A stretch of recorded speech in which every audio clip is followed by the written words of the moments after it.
নমস্কার, গুরু কৃপাই কেবলম। আজকের আলোচ্য বিষয় হচ্ছে সাড়ে সাতি কাকে বলে। শনির সাড়ে সাতি কাকে বলে সেই নিয়ে আমি একটু বিস্তারিত আলোচনা করছি। শনি পূর্ণ রাশিচক্র পরিক্রম করার কালে প্রত্যেক রাশিতেই একবার স্থিত হয়। বোঝা গেল? আবার বলি, শনি পূর্ণ রাশিচক্র পরিক্রম করার কালে প্রত্যেক রাশিতেই একবার স্থিত হয় এই শনি গ্রহরাজ। পূর্ণ রাশিচক্রে প্রদক্ষিণ করতে শনিদেবের সময় লাগে প্রায় 30 বছর। আমাদের 12টা রাশি, এই 12টা রাশি পূর্ণ রাশিচক্রকে প্রদক্ষিণ করতে শনি গ্রহরাজের সময় লাগে 30টা বছর। সেই হিসাব অনুযায়ী 12টি রাশি, প্রত্যেক রাশিতেই তিনি 2 বছর 6 মাস কাল স্থিত হয়। এক একটা রাশিতে 12টা রাশি, এক একটা রাশিতে 2.5 বছর করে সেই শনি গ্রহরাজ স্থিত হয়। এই পরিক্রম কালে যে রাশিতে তিনি 2.5 বছরের জন্য স্থিত হয়, সেই রাশি দ্বারা প্রবাহিত বলে ধরা হয়। অর্থাৎ 2.5 বছর স্থিত হয় সেই রাশির দ্বিতীয় এবং দ্বাদশ ঘরকে শনি দ্বারা প্রভাবিত বলে ধরা হয়। অর্থাৎ ধরো, যে রাশি আমি ধরে নিলাম এখানে কুম্ভ রাশিতে সাড়ে সাতি আছে, তাহলে কুম্ভ রাশির দ্বিতীয় ঘর কে মীন রাশি এবং দ্বাদশ ঘরকে মকর রাশি। তাহলে দ্বিতীয় ঘর এবং দ্বাদশ ঘর এই শনির দ্বারা প্রভাবিত হবে। আমি এখানে সরলীকরণ করে দিচ্ছি।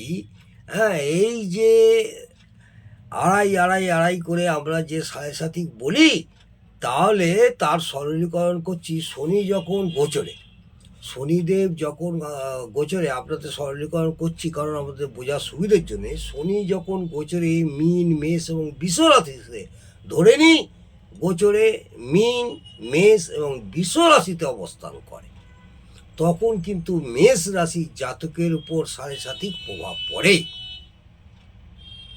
তাহলে মেষ রাশির জাতকের উপর কেন সাড়ে সাতি পড়বে আমি পূর্বে বললাম। দ্বিতীয় ঘর এবং দ্বাদশ ঘরে শনির প্রভাবিত হয়। বোঝা গেল? শনি যখন গোচরে মীন, মেষ এবং বৃষ রাশিতে অবস্থান করে, তখন মেষ রাশির জাতকের উপরে সাড়ে সাতি প্রভাব পড়বে। গোচরে শনি যখন মেষ, বৃষ এবং মিথুন রাশি, তখন কিন্তু বৃষ রাশির জাতকেরা বা জাতিকারা সাড়ে সাতির দ্বারা প্রভাবিত হবে। আবার শনি যখন গোচরে বৃষ, মিথুন, কর্কট রাশিতে অবস্থান করবে, তখন মিথুন রাশির জাতকের উপরে সাড়ে সাতির প্রভাব পড়বে। কারণ মিথুন রাশির দ্বিতীয় হচ্ছে কে? কর্কট, আর দ্বাদশ হচ্ছে বৃষ। আবার 4 নম্বর, গোচরে শনি যখন মিথুন, কর্কট এবং সিংহ রাশিতে পড়বে, তখন কর্কট রাশির জাতকের সাড়ে সাতির প্রভাব পড়বে। আমি এটা আপনাদের সরলীকরণ করার জন্যই আমি ভেঙে আপনাদের বলছি। শনি গ্রহরাজ যখন গোচরে সিংহ, কন্যা রাশিতে অবস্থান করে, তখন কিন্তু সিংহ রাশির জাতকের উপর সাড়ে সাতিকের প্রভাব পড়বে।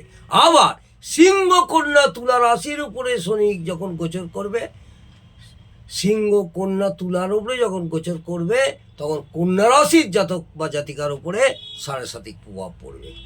আবার শনি যখন গোচরে তুলা, বৃশ্চিক এবং ধনু রাশিতে অবস্থান করবে, তখন বৃশ্চিক রাশির জাতকের উপর সাড়ে সাতিক প্রভাব পড়বে। আবার বৃশ্চিক, ধনু এবং মকর রাশিতে যখন গোচর করবে, তখন ধনু রাশির সাড়ে সাতিক প্রভাবিত হবে বা পড়বে। 10 নম্বর, শনি যখন গোচরে ধনু, মকর এবং কুম্ভ রাশিতে অবস্থান করবে তখন মকর রাশির জাতক বা জাতিকার উপর সাড়ে প্রভাব পড়বে। 12 নম্বর কুম্ভ, মীন এবং মেষ রাশিতে। কুম্ভ, মীন এবং মেষ রাশিতে শনির গোচরে মীন রাশির উপর সাড়ে প্রভাব পড়বে। এখন বর্তমান শনি সাড়ে চলছে কুম্ভ, মীন এবং মেষ রাশি। এই তাহলে কুম্ভ, মীন এবং মেষ রাশিতে শনির গোচরে এখন শনির প্রভাব পড়বে কোথায়? মীন রাশির উপরে। মীন রাশির জাতক জাতিকাদের শনির সাড়ে প্রভাব পড়বে। আজকে সাড়ে কাকে বলে বিস্তারিত আলোচনা করলাম। আগামী দিনে আপনাদের সাড়ে অশুভ এবং শুভত্ব নিয়ে কিছু আলোচনা করব। যদি আপনাদের ভালো লাগে অবশ্যই কমেন্টে জানাবেন। নমস্কার, ভালো থাকুন, সুস্থ থাকুন, আনন্দে থাকুন। জয় জয়।